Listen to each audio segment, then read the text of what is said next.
साम्राज्य, सामान्यांचा असामान्य आवाज। तब्बल 150 एकरात जरांगे पाटलाची सभा, अख्ख्या महाराष्ट्राचे लागले लक्ष।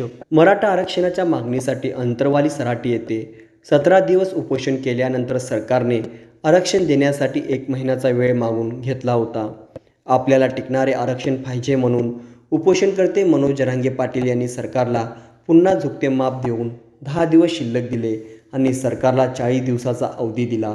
कारण सरकारला वेळ दिला नसता तर कदाचित पुन्हा न टिकणारं आरक्षण मिळालं असतं असं बोलले जात आहे। म्हणून 10 दिवस शिल्लक देऊन मनोज जरांगे पाटील यांनी आपलं उपोषण सोडलं। परंतु असे असताना जरांगे पाटील यांनी अंतरवली सराटी येथील साखळी उपोषण मात्र चालूच ठेवलं। त्यानंतर त्यांनी सुरुवातीला गोदाकाठच्या गावांना भेटी दिल्या। या भेटी दरम्यान त्यांना उत्स्फूर्त प्रतिसाद मिळाला। त्यानंतर मात्र 2 टप्प्यात अख्खा महाराष्ट्र पिंजून काढण्याचा निर्धार मनोज जरांगे पाटलांनी घेतला। त्यातच 14 ऑक्टोबर रोजी अंतरवली सराटी येथे तब्बल 100 एकर जागेवर सभा घेण्याची तयारी करण्यात आली। मात्र पहिल्या टप्प्यात जरांगे पाटलाच्या संवाद दौऱ्याला मिळत असलेला उत्स्फूर्त प्रतिसाद पाहून आणि अंतरवली सराटी येथील सभेसाठी 100 एकरऐवजी 150 एकर जागेवर विराट सभा घेण्याचे ठरलं आणि सुरू झाली मग या विराट सभेची जय्यत तयारी। शेतकऱ्यांनी आपल्या जमिनी रिकामी करून दिल्या।